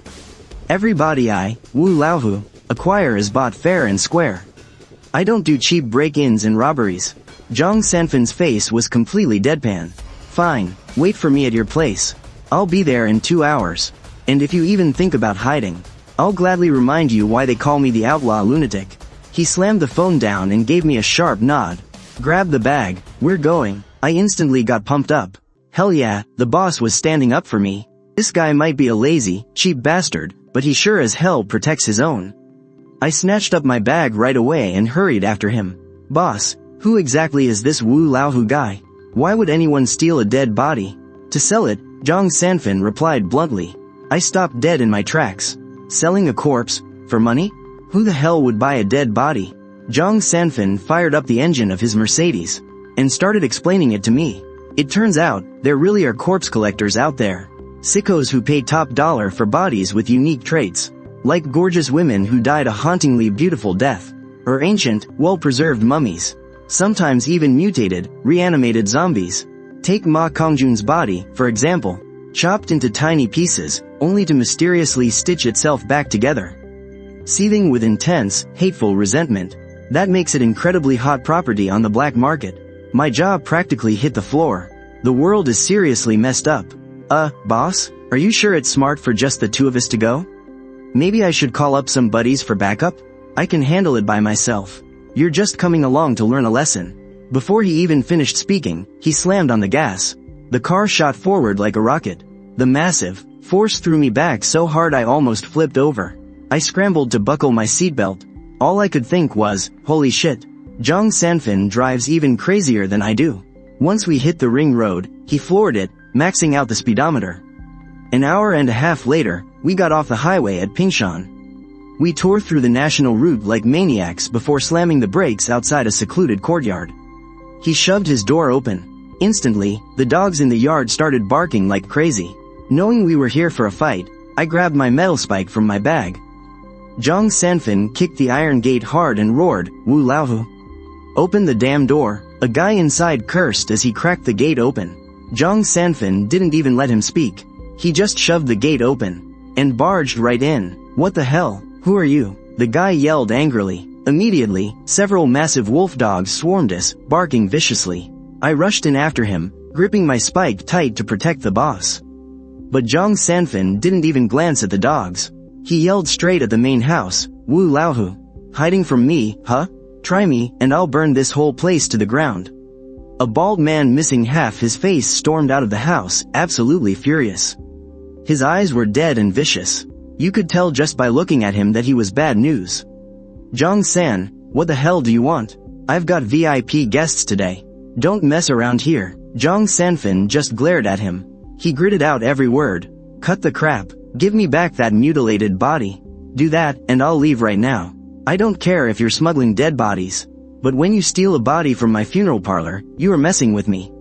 Wu Laohu sneered, "So your funeral parlor loses a body, and you come crying to my place? What, you expect me to hand over every corpse in my basement to you? Wu Laohu, let me remind you. You can't handle that mutilated body." Zhang Sanfin's voice grew even colder. "If you don't want to die, you better give it back. I, Zhang San, am a reasonable man. Do this, and I'll owe you one." Ha ha ha ha. Wu Laohu burst into maniacal laughter. "Zhang San, who the hell do you think you are? You smash my gates in the dead of night, demanding a dead body? And I'm just supposed to hand it over like a good little boy? If word gets out, how is Wu Laohu supposed to survive in this business?" Zhang Sanfin furrowed his brows. "What's more important to you, your pride or your life?" Wu Laohu didn't hesitate for a second. "My pride, obviously." The commotion woke the people inside the house. 3 old men in casual clothes stepped out. Wu Laohu instantly put on a flattering smile. "Mr. Wang, please head back inside. I'll deal with these 2 lunatics right away." But the old man called Mr. Wang just looked us up and down with obvious amusement. His eyes fell on the metal spike in my hand. "That's a very interesting toy you've got there, young man. Mind letting an old man take a look?" I let out a cold snort and didn't even give him the time of day. Mr. Wang wasn't angry. He just turned back to Wu Laohu. "Boss Wu, hurry it up, we still need to pick out a body. But remember our deal. Money for the goods, clean and simple. If you sell us a disputed corpse, and someone ends up dead over it, that's the kind of trouble we don't want to see." Wu Laohu nodded frantically. Then his face darkened as he turned to Zhang Sanfin. "Zhang San, do me a favor today. Can we talk about this tomorrow?"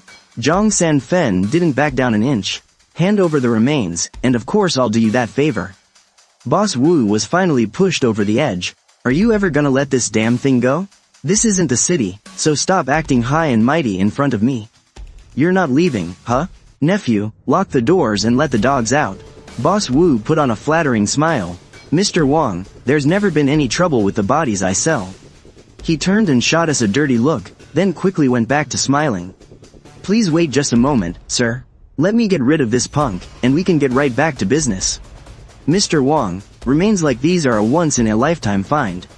If you miss out, who knows when we'll see another one. This is the ultimate ward for your estate. Mr. Wong looked totally torn. He really didn't want to buy a disputed body. But Boss Wu was right.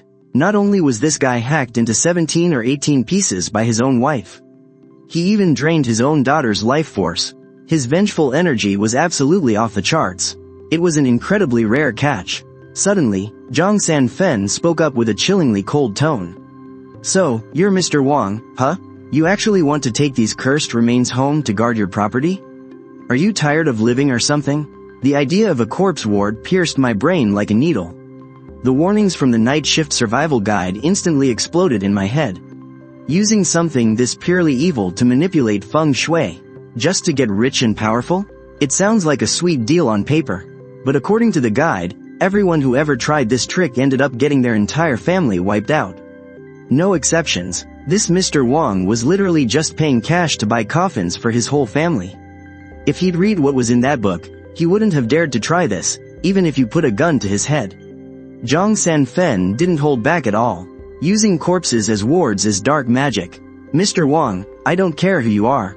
If you walk out of here with those remains today, I guarantee your entire family will be dead in 6 months. Boss Wu absolutely lost his mind. He pointed right at us, screaming his lungs out. Zhang San, you're trying to ruin my damn business on purpose, aren't you? Huh? He let out a massive roar. 7 or 8 massive hounds, built like absolute tanks, barked wildly and lunged straight at us. I quickly stepped in front, brought my leg up, and delivered a flying kick. One of the huge dogs yelped and went flying backward. Without missing a beat, I raised the metal spike in my hand. And slashed backward, I caught another massive black dog right across the snout, ripping a bloody gash right open. But I held back from dealing a lethal blow. I was terrified I'd have to pay damages later. But the boss? He didn't care about that at all.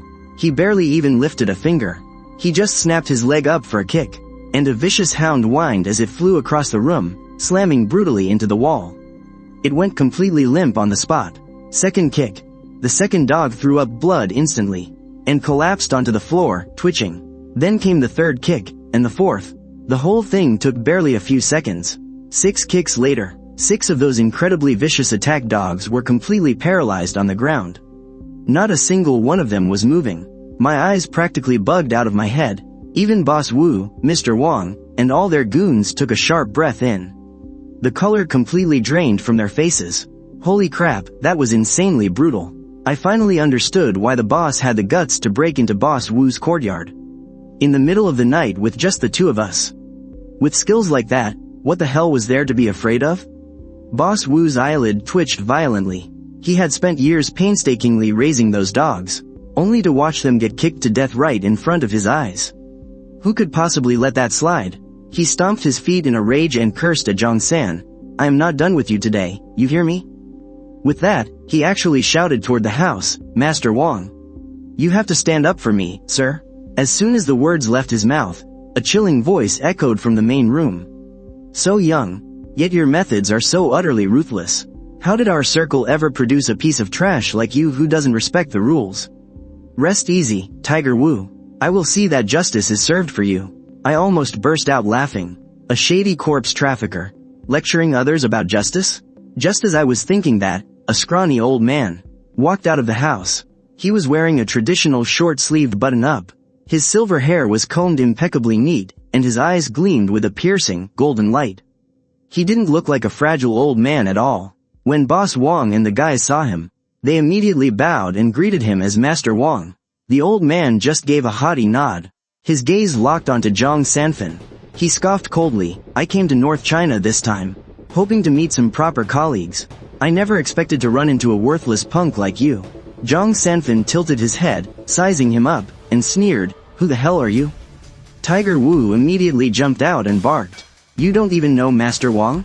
And you still dare to call yourself the #1 corpse collector in North China, Zhang Sanfen? A mortuary is a place specifically meant for storing and handling all sorts of problematic bodies. So he is basically in the exact same business as us.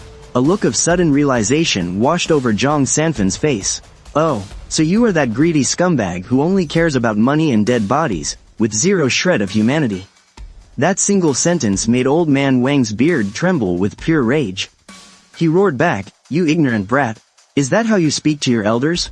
But Zhang Sanfan just cut him off impatiently. "I only show respect to elders who actually deserve it. You've lived this long, but you're nothing but an old dog. You don't even know the most basic decency of being human. What kind of elder are you supposed to be?" Old man Wang was completely blowing his top. "Insolent scum." Zhang Sanfan's voice boomed even louder than his. "Insolent? 2 years ago, there was a sick, twisted pervert who offered a bounty of $1 million, begging for the corpse of a teenage girl. And you, Wang, just to get your filthy hands on that massive payout, you staked out a girl's high school for 3 straight days, and locked your sights on a 16-year-old girl. You infected her with corpse venom, a vibrant, living young woman, just gone, just like that. And because of that venom, her body wouldn't rot after death, making it the perfect product for your freakish client. That very night, you took $100,000 right to her grieving parents to buy her body. You planned to flip her for $1 million, but guess what? Her parents weren't heartless, money-grubbing monsters like you. They rejected you on the spot. And you flew into a humiliated rage. You shattered that poor girl's father's spine with a single kick, snatched the body, and ran. You left that father completely crippled, and he died of pure, agonizing grief. Her mother couldn't survive the trauma, and she ended up hanging herself in their own home. Listen here, you old freak. Don't you dare think that just because the cops don't have evidence, you're untouchable. Justice still lives in the hearts of men. All the vile, wicked things you've done, karma is going to catch up to you sooner or later." Old man Wang was shaking uncontrollably with rage, his lips trembling violently. "You are spouting absolute nonsense. Her father willingly sold that body to me. He broke his own back by falling. The police closed that case a long time ago. How dare you slander me like this?" Zhang Sanfan let out a chilling sneer. "How dare I? I dare because that young girl's restless spirit still lingers, sobbing through the night. I dare because that sick freak who bought her body from you is currently on his knees, weeping and repenting in front of her. Hey, old man. If you want to keep a dark secret, you shouldn't have committed the sin in the first place." Instantly, everyone's eyes locked onto old man Wang. Those looks were filled with pure disgust and contempt. Old man Wang's face turned incredibly ugly. He glared fiercely at Zhang Sanfan. "Young man, if you've got proof, then show it." Zhang Sanfan let out a loud laugh. "If I had proof, do you really think you'd still be standing here? I would have sent you to hell to pay for what you did." With that, he spun around, snatched the metal spike right out of my hand, and roared at Boss Wu. "Boss Wu, Underworld matters, handled by Underworld rules. I came here today for one thing, to take the body back. Since you won't hand it over, then lay out your terms. I, Zhang, will take you on, but if you don't have the guts, then be a good boy and hand over the body." Before he even finished speaking, his arm jolted, and with a sharp thud, the metal spike in his hand was driven forcefully straight into the bluestone slab beneath his feet. With a crisp crack, the solid stone slab shattered into pieces right then and there. The end of the spike was still vibrating and humming. Right then, the boss looked absolutely badass, radiating pure righteous fury. If there weren't so many people around, I totally would have screamed, "You're the man, boss." That move left Boss Wu completely dumbfounded. According to our circle's rules, Zhang Sanfan throwing his weapon down meant he was daring Boss Wu to set a challenge. If he beats it, Boss Wu has to admit defeat. But if he can't, he has to pack up and get the hell out. But there was no way Boss Wu had the guts to take that on. He shot a desperate plea for help over to Old Man Wang. Sure enough, Old Man Wang let out a cold sneer. "You arrogant little punk, I'll take your challenge." He pulled a short blade from his waist, tossed it casually, and with a loud clang, it stuck dead into the ground too. The old bastard might have a trash character, but his arm strength was seriously no joke. Zhang Sanfan's face turned dead serious, and he gestured for him to make his move. Smirking wickedly, Old Man Wang fished a tiny ceramic bottle out of his coat and tossed it over to Zhang Sanfan. "My test isn't hard at all. Before the sun comes up, if you can find the exact same thing that's inside this bottle, I'll admit defeat. When that happens, you can take the body, and I Wong, will never set foot in the North China region again for the rest of my life. But if you can't even figure out what the hell is inside, then you'll crawl over to my Ping'an estate and kowtow to every single coffin there to beg for forgiveness. Zhang Sanfin caught the bottle, cracked it open just a tiny bit, took a quick sniff, and bluntly said, "You're on." He yanked his metal spike out of the ground, drove it straight through the ceramic bottle, and slammed it fiercely back into the dirt. A trail of grayish-black powder spilled out from the bottle, and the second it hit the air, it vaporized into a wisp of blue smoke. What the hell was that stuff? Before I could even wrap my head around it, Zhang Sanfin said to me, "Xiaohe, let's go." I shot old man Wang a dirty look, then turned around and followed right behind the boss. Boss Wu's mocking voice drifted over from behind us. "Zhang San, you better remember, if you can't find it before the sun comes up, you're done for." Old man Wang sneered loudly. "Find it? I bet he doesn't even know what the hell it is." I couldn't be bothered with their crap, so I hurried and got into the car. The second I got in, I started panicking. "Boss, can we really pull this off? Why don't we just call the boys over, brawl with those bastards, and take our body back by force? They've got a lot of nerve." Zhang Sanfin snapped back. "Can you stop always thinking about fighting? If we want to survive in this business, we have to play by the rules. Do you think I can't handle his little test?" I quickly forced an apologetic smile. "Of course not, but boss, what on earth is actually in that bottle?" Zhang Sanfin started the car, and said in a low, serious tone, "The lingering resentment of a hanged ghost." I sat there, completely dumbfounded. "What is that?" the boss explained while keeping his eyes on the road. "In the old days, when people took their own lives, the most common way was hanging. The death was incredibly painful. All that bitter unwillingness and pure resentment would seep right down through their toes and sink into the dirt. For every single person who died by hanging, if you move the body, and dig exactly 3 feet into the ground right below where their feet hung, you'll always find a lump of pitch-black dirt. In our line of work, we call that stuff nether soil. That's exactly what the powder in that bottle was." I listened, completely mind-blown by the whole thing. "But the problem is, boss, in the middle of the dead of night, where on earth are we going to find a hanged body?" Zhang Sanfin slammed his foot on the gas pedal. The car shot forward like a bullet. He stated it like it was the most obvious thing in the world, to New Wang Mountain, of course. There's a New Wang Mountain just over in the next county. If I drive fast, a round trip will only take us 3 hours. New Wang Mountain doesn't mean queen like you think. The Wang stands for death, dead women's mountain.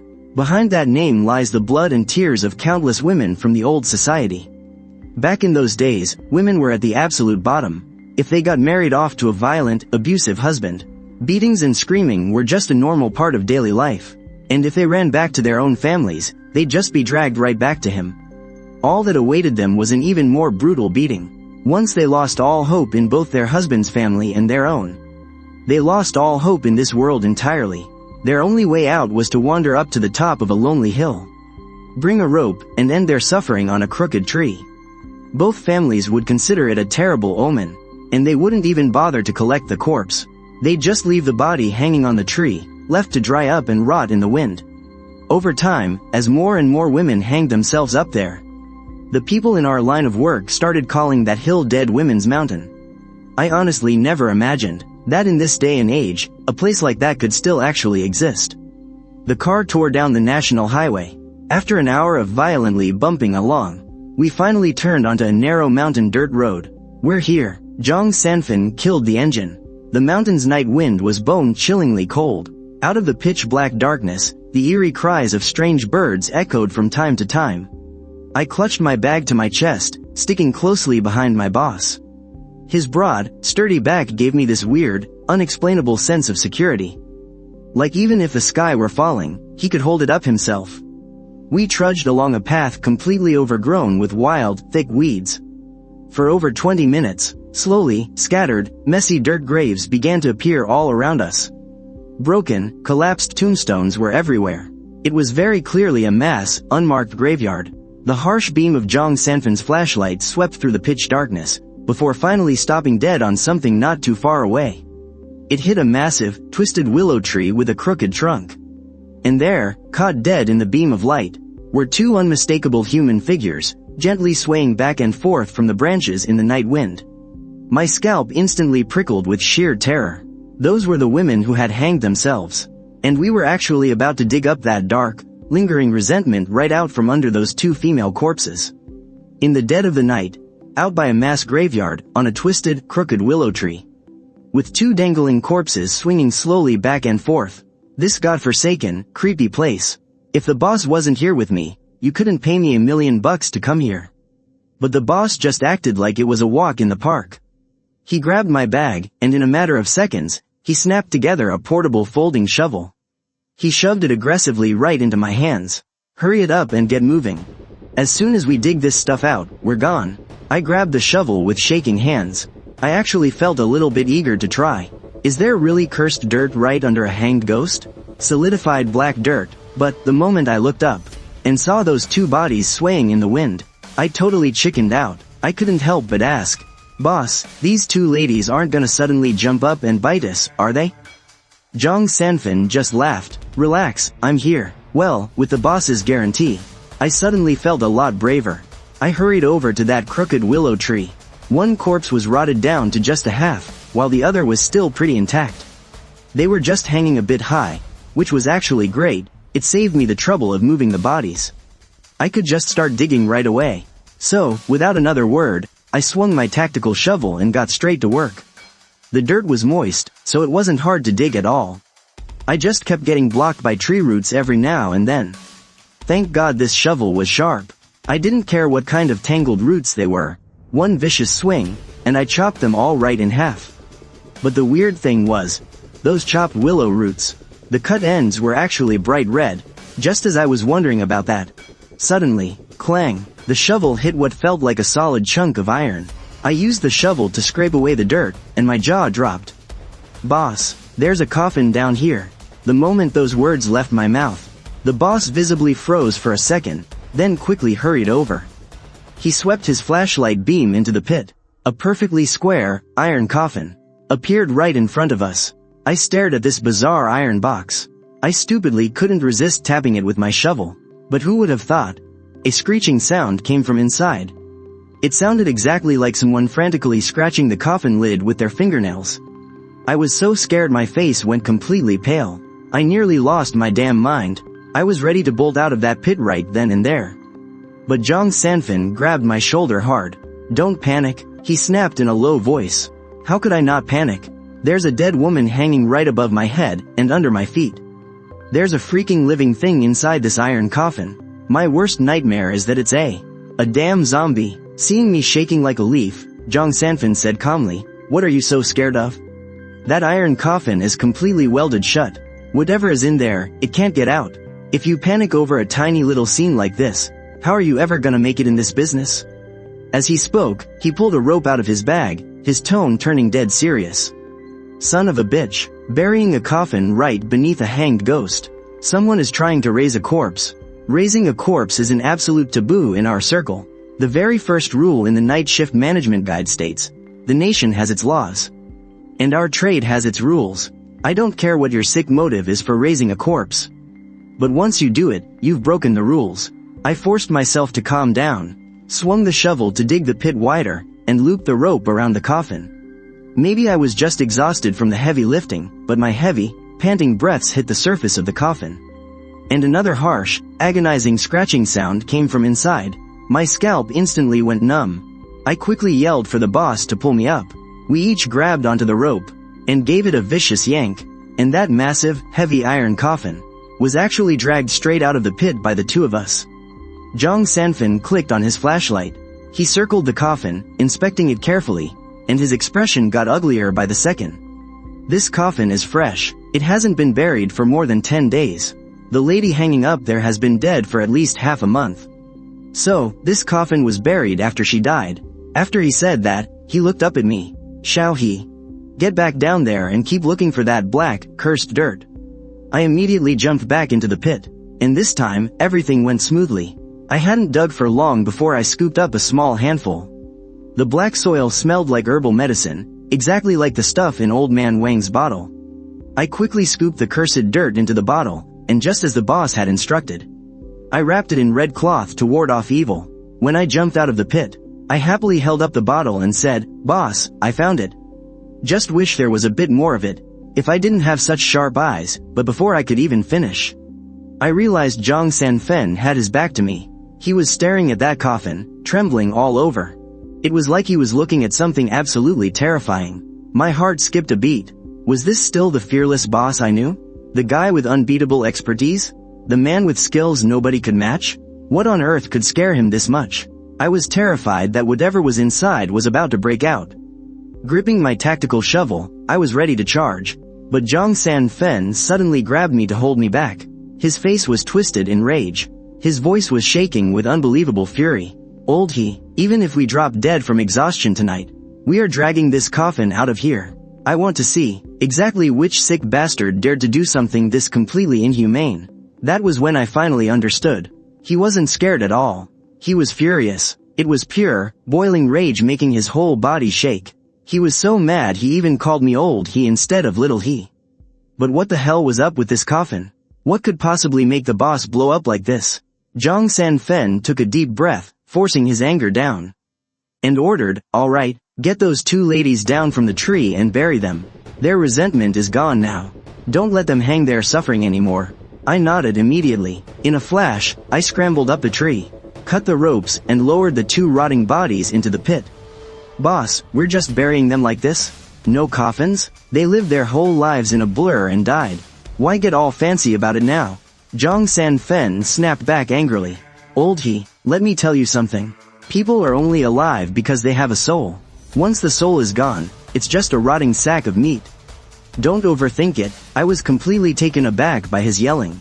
But thinking about it for a second, it actually made perfect sense.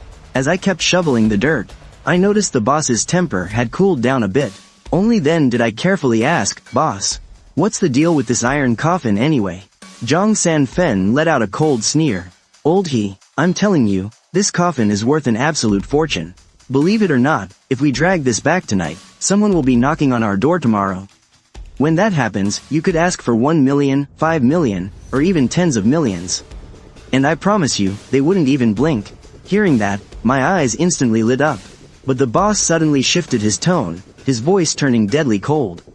"And then, I'm going to tell them absolutely not. I'm going to shove this coffin straight into the incinerator right in front of their faces and melt it into liquid iron. I am going to piss that bastard who buried this coffin off so much he drops dead." The more he talked, the angrier he got, and he started cursing all over again. "I don't give a damn who tries to stop me. Anyone who tries is dead to me. Let's move." We dragged the coffin away. I was instantly groaning in pure misery. This thing had to weigh at least a few hundred pounds. Dragging it all the way back was going to kill us. But the boss was burning with rage, so I didn't dare say a word. I just grabbed the rope and dragged the coffin down the dirt path alongside him. The coffin was heavy as hell, but then I noticed something. It felt like the boss was carrying 80% of the weight. He still looked totally unfazed, as if he was just dragging a piece of straw. I secretly admired him. I had no idea how he built such a tough physique. We finally managed to drag the coffin next to the van, but just as we were lifting it up, the thing inside started violently kicking against the coffin lid again. This time, the boss didn't hold back. He grabbed a bundle of red rope straight from the trunk and tied the coffin up incredibly tight. Then he pulled out a lump of soft, sweet-scented ointment and smeared it evenly all over. Instantly, the coffin that was just thrashing around completely settled down. With that casual smear from the boss, I figured tens of thousands of bucks were just gone. After getting it done, he finally glanced at me. Completely drained of strength, I nodded, panting like a dead dog. "Then take a break, I'll drive." Zhang Sanfen started the engine. He then asked, "Did you get the black resentment soil?" I pulled out a small bottle. "It's all right here. It's just not as much as you said." Zhang Sanfen sneered, "Of course there isn't that much. All the resentment got sucked up by the guy in the back. We're lucky there's even this much left. If we had come a few days later, we wouldn't have even found a speck of dust." I looked back at that iron coffin. So this guy stole my performance quota. Seeing that the boss was in a slightly better mood, I carefully pressed him. "Boss, what exactly is the deal with this thing? Why were you so furious?" Zhang Sanfen drove the car, but his tone was bone-chilling. "Furious? This is way beyond being furious. Old he, The thing being cultivated in this coffin is called an immortality corpse. The corpse raiser buries it in a place heavy with resentment, using that dark energy to nourish it. It makes it stronger and more vicious.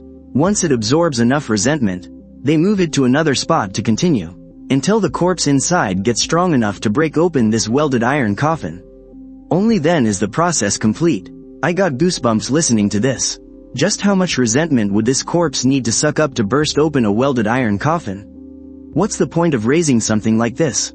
My first thought at the time was, once this thing is fully grown, it would be insanely powerful. It must be used for murder. But Zhang Sanfin just scoffed. He said raising a zombie like this takes 7 to 8 months at the shortest, and 2 to 3 years at the longest. It costs at least 10 million bucks or more. But the most crucial part is, the corpse must be an immediate family member of the raiser. Because only by murdering their own flesh and blood will the corpse die with overwhelming resentment and never rest in peace. When I heard this, I instantly understood, who would spend tens of millions and years of their time just to kill someone? By turning their own father or son into a zombie? That made me even more curious. What exactly is the person raising this thing after? Zhang Sanfin coldly spat out one word, immortality. I immediately shook my head like a rattle drum. Are you kidding me? Think about how much effort Emperor Qin Shi Huang put in back then, and he still died in the end. Immortality? Anyone who believes in that crap is a total idiot. Seeing me shake my head, a hint of relief actually flashed in Zhang Sanfin's eyes. You're exactly right, old he. From now on, if anyone ever tells you that people can live forever, the first thing you do is rip their damn mouth off. He violently slammed the steering wheel and cursed furiously. The wealth and status between people can be completely different. But the only fair thing God gave humanity is that every single one of us has to fucking die. But there just has to be this bunch of rich bastards, hoarding all the society's resources while they're alive. Getting whatever they want, whenever they want it, and even in old age, they still resort to dark, twisted magic to chase immortality, just to keep living their sick, decadent lives. I mean, who the hell do they think they are? This immortality corpse, to put it bluntly, is just a spare body prepared for those filthy rich bastards. The earliest record of an immortality corpse goes all the way back to Emperor Lu Zhan of the Han dynasty. When this emperor took the throne, he was already over 50 years old. Which, back in ancient times, was considered really old. Having just tasted the absolute power of being the emperor, there was no way he was going to just roll over and die of old age a few years later. So, he tracked down a dark sorcerer called Master Guangming and asked if there was any way to extend his life. That wicked sorcerer told him that true immortality was impossible, but swapping into a younger body to squeeze out another 10 or 20 years? That could be done. The method was to find the body of a close blood relative and use dark, resentful energy to wipe away its original soul. Once it was refined into a hollow shell, the emperor could just ditch his own decaying, old body and be reborn inside the fresh one. The moment Emperor Zheng Shi heard this, he immediately gave the green light. Emperors have always been ruthless, and for the sake of his own extended life, he murdered his own flesh and blood brother with his bare hands. He handed the corpse over to Master Guangming, but a crime this absolutely sick and twisted couldn't stay hidden forever. After only 2 years of cultivating the corpse, the whole thing was exposed. The world was completely outraged. In the end, the emperor was defeated in battle and killed. Legend has it that after his death, that Master Guangming vanished without a trace, and the monstrous corpse he had been cultivating finally broke out of its seal. It went on a massive, bloody rampage, slaughtering countless people, before fleeing to the Mount Longhu area. It was only there that Zhang Daoling, the founder of the Celestial Masters, finally killed the beast. Ever since then, this dark magic of cultivating corpses for immortality has been secretly passed down in the underworld. Listening to Zhang Sanfen explain all of this in the car, it finally clicked for me. No wonder the boss was so absolutely furious. Brutally murdering your own family, just to cultivate a monstrous corpse, also you can live one more lifetime? Anyone sick enough to pull something like that, every single one of them, deserves to die. It's no wonder the boss refused to give up the corpse. He was using the coffin as bait. He wanted to lure out the absolute monster behind this corpse cultivation. Even if we couldn't kill a guy like that, we had to completely destroy his reputation. But thinking about this, I couldn't help but get anxious again. Boss, I said, Anyone who can afford to cultivate a corpse like this has gotta be super rich and powerful. We hijacked his coffin. When he actually comes knocking at our door, are we really going to be able to handle it? Zhang Sanfen shot me a side eye. And shot back, "What, you scared?" I instantly blew up. "Boss, who the hell do you think you're talking to? I was just giving you a heads up. Do you honestly think I'm the kind of guy who'd bail at the first sign of trouble? You've gotta be kidding me. My grandpa taught me from day one to always repay a debt." Zhang Sanfen bailed me out of the detention center and saved me from 3 years behind bars. If I ran away when he's in trouble, what kind of scumbag would I be? Seeing how genuinely riled up I was, Zhang Sanfen looked a little awkward. He rubbed his nose and muttered, "I didn't mean it like that, Lao He. I've never seen you as just an employee. I see you as a brother." The sick freak cultivating that corpse has completely lost his humanity, even if it's for no other reason. Just out of sheer principle, we have to go head to head with him. Don't worry, I know exactly what I'm doing.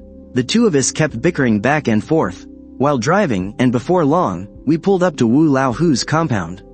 Zhang Sanfen hopped out of the car and immediately locked the doors tight, terrified that someone might catch a glimpse of the coffin in the back.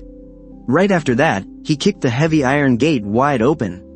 A roar like thunder echoed, "Old man Wang, your daddy is back." The courtyard was dead empty. Just that metal spike and a short blade, still nailed into the bluestone slab. Hearing Zhang Sanfen's roar, a whole crowd came pouring out of the house. Leading them was old man Wang, his face flushed red, absolutely reeking of booze. These absolute bastards. We were out there busting our asses, digging up dirt and hauling coffins, while they were in here stuffing their faces and getting drunk. Zhang Sanfen stepped right up and yanked the metal spike straight out of the ground. He sneered, "Old man Wang, you thought I was just some dumb kid, trying to test me with that black wraith soil? Well, I brought your damn dirt right here." On cue, I whipped the glass bottle out from my belt. Inside, the black powder shifted and flowed with my movements. Old man Wang sneered at him. "Zhang Sanfen, you think you can fool me with some random black dirt? Black wraith soil? I bet you don't even know what the hell that stuff is." Sanfen wasn't going to entertain his bullshit. He replied ice cold, "Black wraith soil, also known as corpse grit. It only forms right beneath the feet of a hanged man. It's forged from the dying breath of pure resentment. This stuff can never see the sun. The second it touches sunlight, it vanishes into thin air. Am I wrong?" Old man Wang's face twisted, caught off guard, but he stubbornly barked back. "Even if you know what it is, how the hell could you find a hanged spirit in just a few hours? Let alone dig up its corpse grit? If you ask me, you just scooped up some black ash to fake it." Zhang Sanfen burst into laughter. "Wanna prove it? Easy." He snatched the bottle right out of my hands and dumped the black powder straight onto the bluestone slab. "This is pure, condensed resentment. Once the sun hits it, we'll see exactly what's real and what's fake." By now, the eastern sky was already glowing with the pale light of dawn. The sun comes up early in the summer. 10 more minutes, tops, and the sun would be fully out. Old man Wang took a seat, sneering. "Then we wait. Let's see if your little parlor trick holds up." Completely unfazed, Zhang Sanfen dragged over 2 chairs, tossing one to me. We sat there in a tense standoff, just staring each other down as the sky grew brighter and brighter. Suddenly, a streak of crimson sunlight pierced over the courtyard wall, striking the bluestone slab. Right before everyone's eyes, that pile of black powder was instantly vaporized. It silently turned into a wisp of black smoke and faded into nothing. Boss Wang, who'd been watching the whole time, gasped, "It's gone, it's real." Before he could even finish his sentence, there was a sudden bang. A massive